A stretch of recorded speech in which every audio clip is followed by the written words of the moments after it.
Mean राशि वालों, मित्रों 16 महीनों तक राहु का प्रभाव जो रहेगा वो बहुत ही गजब का रहेगा, क्योंकि राहु अब जागृत हो चुके हैं।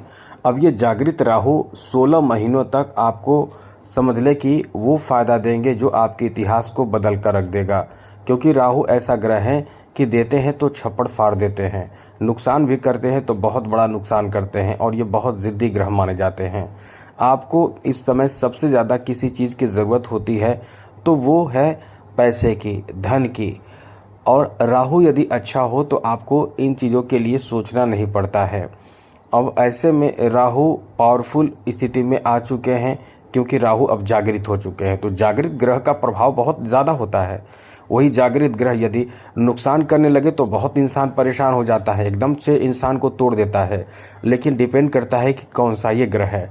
ये देखिए, ये राहु जो हैं 24 से 30 डिग्री पर जब भी होते हैं तब मृत अवस्था में होते हैं, लेकिन इनका जो अवस्था था वो मृत से अब जागृत हो चुके हैं। अब 16 महीनों तक, यानी समझ लें कि वर्ष 2026 के 5 दिसंबर तक ये अपना प्रभाव, अब गजब का प्रभाव देने वाले हैं। तो ये आपको किस तरह का प्रभाव देंगे हमने आपको बताना है। और एक बात और आपको बता दें कि राहु को ठीक ज़रूर करें। और दूसरी ज़रूरी जानकारी आपको बता दें, राहु जो आपको देने वाले हैं, राहु अभी इस समय द्वादश भाव में बैठे हैं। अब द्वादश भाव में बैठे हैं तो 16 महीनों तक आपको एकदम समझ लें कि वो फ़ायदा देंगे जो आपने अब तक प्राप्त नहीं किया है। अब आप इस समय क्या कर रहे होंगे? कहीं ना कहीं किसी चीज़ की तैयारी कर रहे होंगे, या आपका कोई बड़ा ख्वाब होगा, सपना होगा, जिसे पूरा करने के लिए आप प्रयास कर रहे होंगे। कोई भी ख्वाब, कोई भी सपना जिसे पूरा करने के लिए आप बहुत ही प्रयास कर रहे होंगे। जैसे आप चाहते होंगे कि आपको एक जॉब मिल जाए, आप चाहते होंगे संतान, आप चाहते होंगे शादी विवाह, आप चाहते होंगे अच्छा घर। मतलब कहीं ना कहीं इंसान के जीवन में कोई ना कोई एक सपना होता है। इंसान संतुष्ट अपने जीवन में नहीं होता है, कभी नहीं। जितना मिलता है उससे ज़्यादा की अपेक्षा करता है। अब ऐसे में प्रयास भी करता है। तो जो लोग प्रयास कर रहे हैं उनके लिए ये बहुत अच्छा है। द्वादश भाव में बैठे राहु की जो पंचम दृष्टि है वो चौथे भाव पर है, तो यहाँ आपके लिए बहुत अच्छा है। आप राहु को और अच्छा कर लें। और अच्छा कैसे करेंगे हम आपको बताएंगे। इससे आपकी बड़ी मनोकामना जो है होंगे वो पूर्ण हो जाएंगे। अब ऐसे में आपको क्या करना है ये भी बताएंगे। तो राहु आपको क्या क्या देंगे, सबसे पहले कि राहु आपको घर देने वाले हैं। घर देने वाले हैं, घर बनाना चाहते हैं तो राहु आपके लिए, आपके फेवर में है, क्योंकि उसी भाव पर राहु की पंचम दृष्टि है। तो जो लोग घर बनाने की सोच रहे हैं, चाहत रखते हैं, इच्छा रखते हैं, उनका ये बहुत अच्छा समय रहेगा। वर्ष 2026 तक आपका कोई इस तरह का मनोकामना पूर्ण होने की संभावना बहुत ज़्यादा रहने वाली है। तो घर बनाने का सपना आपका पूर्ण होने जा रहा है। साथ ही साथ घर बनाने के साथ साथ घर खरीदने भी, कुछ लोग घर खरीदेंगे, घर बनाएंगे नहीं लेकिन घर खरीदेंगे, उनका भी सपना इस समय पूर्ण हो सकता है। और यहाँ कुछ लोग जो ज़मीन खरीदेंगे, जो फसल उगाने के लिए, कृषि करने के लिए, या पशुपालन के लिए, मछली पालन के लिए, इस तरह के लिए ज़मीन खरीदेंगे, उसमें उस तरह की व्यवस्था करेंगे और वैज्ञानिक पद्धति से खेती बाड़ी का काम करेंगे। ऐसे लोग भी होंगे जो अपना बिजनेस स्थापित करेंगे, नए जगह ज़मीन लेकर कोई नया काम शुरू करेंगे। चाहे वो ज़मीन लेकर शुरू करें या किराए पर शुरू करें, बहुत अच्छा समय है आपका। आप इस समय उन चीज़ों को मान कर चले कि आपका इस समय बहुत अच्छा काम बनेगा, बहुत बड़ा काम बनेगा, और बहुत ही शानदार समय आपका रहने वाला है इस समय से। हाँ, बीच में थोड़ी परेशानी होगी, वो तो हम आपको बताते रहेंगे, लेकिन केवल राहु के बारे में आपको बता दें, आप इस समय इस मामले में बहुत लकी हैं। आपको राहु कोई ऐसा रास्ता दिख सकता है, जैसे कि आप कोई बिजनेस शुरू कर लेंगे, चाहे पैसे कहीं ऐसे जगह पे लगाएंगे जहाँ से आपका इनकम का एक नया साधन शुरू हो सकता है, इनकम शुरू हो सकता है, इनकम आपका एकदम से स्टार्ट हो सकता है। तो ये तो एक अच्छा समय आपका रहेगा, यानी आपके किस्मत भाग्य का बहुत इस समय साथ देगा, जिसमें से आप बेरोज़गार हैं तो रोज़गार के लिए एक रास्ता खुल जाएगा।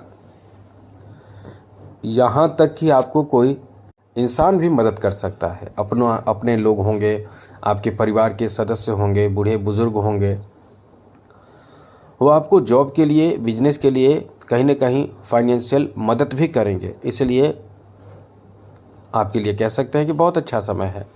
आगे सुनिए, आगे के लिए और अच्छी स्थिति बन रही है। ये तो बहुत बड़ी बात हमने बताया। आगे आपको बता दें, ये आपके स्वास्थ्य पर थोड़ा निगेटिव प्रभाव डालेगा और कुछ ऐसे स्वास्थ्य जो बहुत समय से परेशानी में आप चल रहे थे उसमें सुधार लाएगा।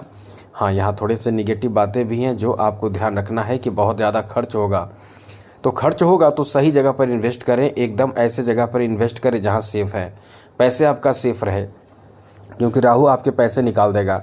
आप जितने पैसे बैंक बैलेंस करके रखे हैं, आपके मन में ऐसे भावना आएंगे कि उस पैसे को आप कहीं ना कहीं इन्वेस्ट करना चाहेंगे। बहुत सोचेंगे आप कि कहाँ इन्वेस्ट करें कि पैसे आपका सेफ भी रहे और आपको कुछ पैसे उससे फ़ायदे मिलते रहें। हम तो यही कहेंगे कि आप अच्छे एडवाइज़र से एडवाइस लेकर पैसे को सही जगह पर इन्वेस्ट करके फ़ायदा कमाइए, खूब कमाइए, क्योंकि ये समय आपका इनकम का भी है। लेकिन ज़्यादातर इनकम जो होगा, पैसे जो आपको प्राप्त होगा, वो विदेशों से होगा या दूर दराज के शहरों में काम कर रहे हैं या बिजनेस कर रहे हैं, जन्म स्थान जहाँ है उस जगह से दूर रहकर कुछ काम कर रहे हैं, तो खूब पैसे कमाने का अवसर आपको प्राप्त होगा। एक बात और आपको बता दें, अष्टम भाव पर जो राहु की नवम दृष्टि है, ये किस्मत आपका ऐसा कभी कभी साथ देगा कि अचानक से कोई आपका बहुत बड़ा काम बन जाएगा। ऐसा काम बनेगा जो आपने कभी सोचा नहीं है, मतलब समझ ले कि आपका इतिहास ही बदल कर रख देगा। इतना अच्छा समय आपका रहने वाला है। तो ये बदलाव का समय है। आप इस समय यदि कोई उपाय कर रहे होंगे, यानी कुछ उपाय करना चाहते हैं या कर रहे होंगे, तो बहुत अच्छा समय है। इस समय आपका भाग्य भी बहुत अधिक साथ देगा, जिसमें सफलता ही सफलता प्राप्त होगा। इस समय जैसे कि लॉटरी लगना, जैसे कि कोई पैसे आपके नाम में हो जाना, ऐसा आपके साथ होगा। कुछ अध्यात्म की तरफ भी आप रुझान रखेंगे, जैसे आप कुछ नए नए ज्ञान सीखना चाहेंगे, कुछ अलग तरह के जानकारी प्राप्त करना चाहेंगे, यानी आप कुछ अलग नॉलेज प्राप्त करना चाहेंगे। ये आपके अंदर होगा। साथ साथ दूसरों को मदद करेंगे, परोपकार करने की एक प्रवृत्ति आपके अंदर आएगी। बड़े बड़े लक्ष्य बनाएंगे। एक बात तो ये कहेंगे, भाग्य वृद्धि होगा। आप चाहे कितना भी अपने आप को कोसें कि मनहूस हैं, हम बहुत बुरे स्थिति में हैं, हम बहुत ख़राब स्थिति में, हमारा कुछ नहीं होने वाला, लेकिन हम आपको लिख कर देते हैं कि यह आपके लिए एक बहुत अच्छा समय है जहां भाग्य वृद्धि भी करेगा और सुख शांति भी कुछ चीज़ों में मिलेगा। ऐसा नहीं है कि कोई इंसान सुख और शांति में नहीं है, लेकिन कुछ चीज़ों में आपको सुख शांति भी मिलेगा। समाज में आपका प्रतिष्ठा, सम्मान, यश, ये सब खूब होगा। इसलिए ये समय आपका अच्छा है। तो जो निगेटिव बातें हैं वो तो हैं ही, उनमें गुस्से भी हैं। आपके जो अंदर गुस्सा होगा उस पर आपको नियंत्रण रखना होगा। और कुछ ज़रूरी जानकारी, जैसे आप किसी के बैंक बैलेंस, पैसे, औकात, इन सब चीज़ों के बारे में ना बात करें। साथ ही साथ नशा आप करने से बचें। सट्टे, जुए आदि इस तरह की जो चीज़ें होते हैं उनसे आपको खुद को बचा कर रखना है। देर रात तक जागना नहीं है और साथ साथ मन को गलत चीज़ों में नहीं लगाना है और गलत और गंदे आदतों से बचना है। शॉर्टकट नहीं अपनाना है। इन सब चीज़ों से बचिए, आपके लिए बहुत अच्छा होगा। और शिव जी से बहुत डरता है राहु, भगवान शिव से बहुत डरता है, माँ दुर्गा से बहुत डरते हैं राहु। तो आप दोनों में से किसी की आराधना करें। शिव जी को डेली 1 लोटा जल अर्पित कीजिए। नवरात्र में नवरात्रा कीजिए, नवरात्र का पाठ कीजिए। देखिए, आप तरक्की ना करेंगे तो फिर आप हमें ज़रूर बताइएगा। तो आज का दिन आपके लिए अच्छा हो, आने वाला समय आपका अच्छा हो। इसी के साथ जय माता दी, राधे कृष्णा, ओम नमः शिवाय।